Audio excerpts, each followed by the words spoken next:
I did like the first portion of this one where we were actually able to get a little bit of the history and background of Skypiea. I think things like that are just as important as the action and the battles and the characters themselves.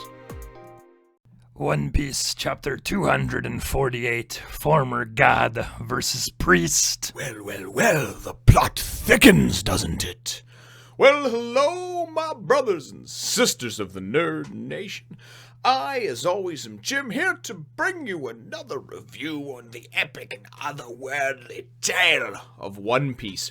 Our last chapter saw us primarily in the ball challenge, and just kind of seeing the whole futile battle between, Luffy, Sanji, Usopp, and Satori, all kind of obviously trying to fight and get past that challenge. The end of the chapter, though, saw us with, it took us back to Chopper on the sacrificial altar, and ultimately ended with one of the other priests, I presume, coming down, at Chopper and attacking him, and Chopper freaking out and blowing the sky whistle that he has to call Ganfal. So that's where the chapter left off. The chapter picks up, and it's actually kind of cool. We get a little bit of a background on Skypiea, and just kind of the history of it and everything. Ganfal, we go to his kind of residence somewhere in the clouds there, and he's taken Conis as well as Pagaya under his protection, of course, and he explains to them that he's kind of gardening and tending to some things, and they're drinking this fresh pressed pumpkin juice and everything else, but he's explaining to them that Enel's mantra cannot reach them there. So obviously they're going to be safe and they'll be fine. Now he winds up talking a little bit about, first of all, which I thought was interesting, and I'll bring up those points, is that he talks about pirates and how he believes that, those from the Blue Sea down below, the Straw Hats, are actually pirates. And, and Conis is kind of like, what, they're criminals? And he's like, well, no, not really. They're just outsiders. They just sort of live outside the rules, type of thing. So he's trying to explain that, they're not, perpetually bad, but this is the deal, What really struck me, though, is that he said that that when he was God, so obviously we know that he was a former God, which they had, kind of mentioned to and alluded to a few chapters before, but that he had met a group of pirates about 20 years ago. Now, the reason that this struck me as important is that the age of piracy started after Goldie Roger, gave himself up and, of course, was executed, and I believe that was 17 years ago. So, providing that he went and traveled the Grand Line to go and make it to Raftel and find this One Piece and whatever it may be, it may have been his group that he ran into. So I don't know. He didn't allude to anything more than that, other than that he missed them when they went and everything else. So I'm thinking that it has something to do with that. Don't know if it weaves in later on or if it's important, but looks like it may be. And I'm just kind of bringing up that little puzzle piece and saying, hey, look at this. Maybe later on it'll be important. So then they talk as well about there's always kind of been warring in Skypiea, even before Enel took over. The Skypians have always been at war with the guerrillas. They call them the Shandians, and the Shandians. And I guess apparently eons ago, when the Upper Yard was created, there was a song that rang out, the Song of Skypiea, which I'm assuming has something to do with that bell, but I'm not sure. Just my thoughts on this. And that's when the war started, and the guerrillas have been fighting against the Skypians ever since. And I guess, and then Conis and Pagaya are basically like, well, yeah, but you know what? You were very close to, getting there to be a truce between the two of them. And he said, yeah, I was. And then, unfortunately, he was unseated by Enel. So whatever happened between them, he was working on trying to do peace talks and get everything going and have people not fighting anymore. And anyway, his thought is that the next time the song, the Song of Skypiea is heard, that there will be peace. So that's kind of the whole wrapped up chapter, so to speak, in a nutshell. And it's really kind of cool, I think, just the way everything is being laid out. So it's just obviously very multi-layered, and I think is going to have a big part to play down the road. Some of these little tidbits that are thrown out there now, some of these little bones, these little carrots that they dangle, so to speak.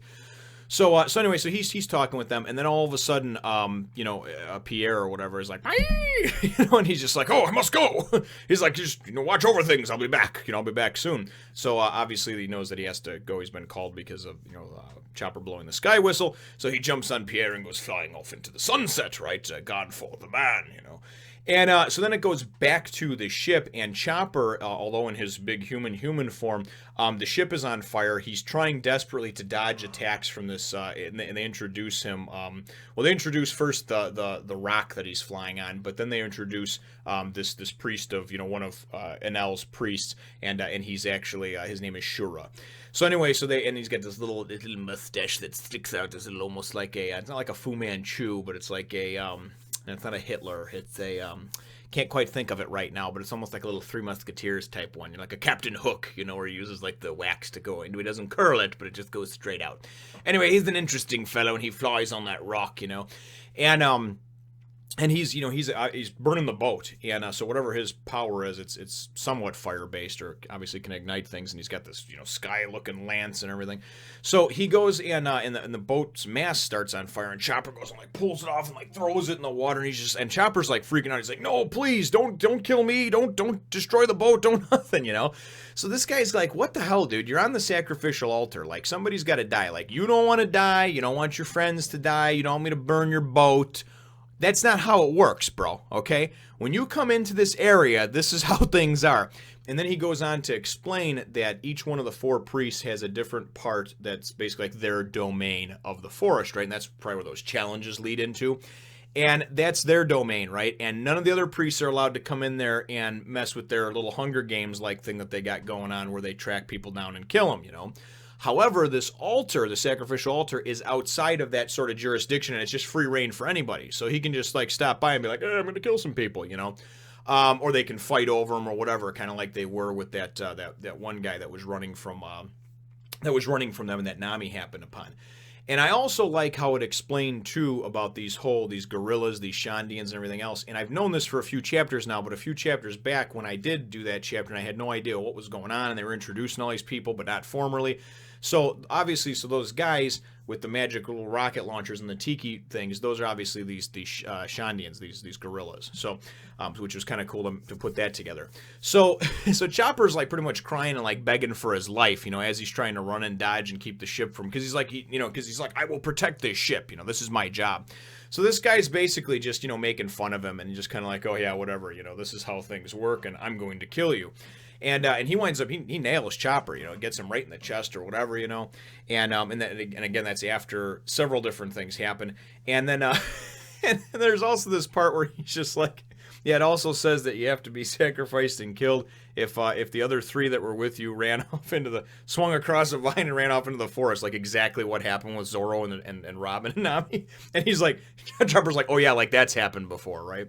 So anyway, out of nowhere, and almost at the end of the chapter, and you could obviously expect that this was going to happen as Chopper's kind of at his weakest and about to be killed, it looks like. All of a sudden, Ganfal comes flying and swooping in like frickin' Superman. He just comes in and, So Shura's like, oh yes, and he's like, and he makes fun of him, makes some wisecrack about him being an unseated god or a former god and this and that, and Enel's gonna this and that when he finds out Enel's gonna do this, and my boss is, whose dick is bigger, and the usual whiny nonsense that comes from the villains. And so far, the couple that I've seen, these priests, they're fairly run-of-the-mill, unlikable types, you know what I mean? Not so much like this great character that you despise, but just sort of like a, really? Like, why are you here?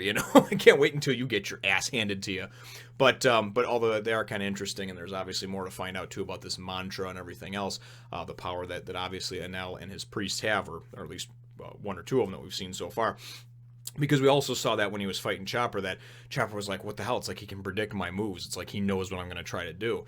So even though Chopper's one of the weaker of the bunch, it doesn't matter anyway, even if he wasn't, because as we saw with Satori, everybody's getting their asses handed to him so far until they can find a way around this mantra or find a way to block it or something, or counter it. So think one thing and do another, I don't know.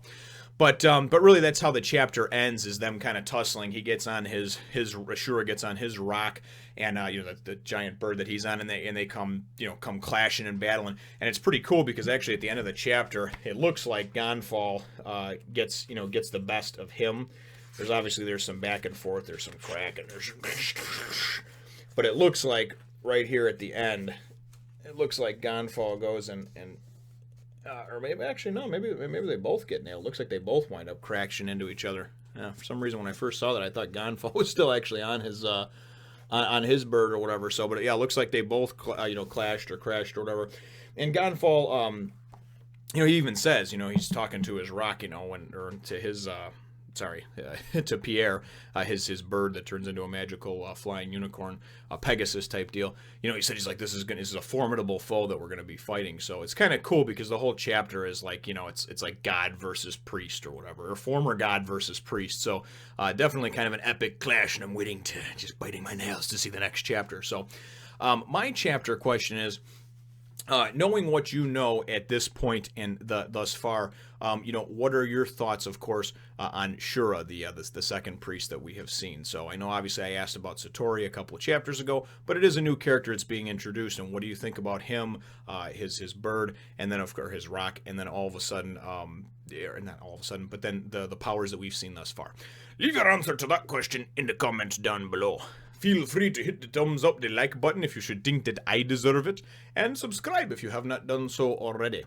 We will look forward to catching all of you in the next one, Nation. My boy Chopper says to do the right thing and just subscribe because it feels good.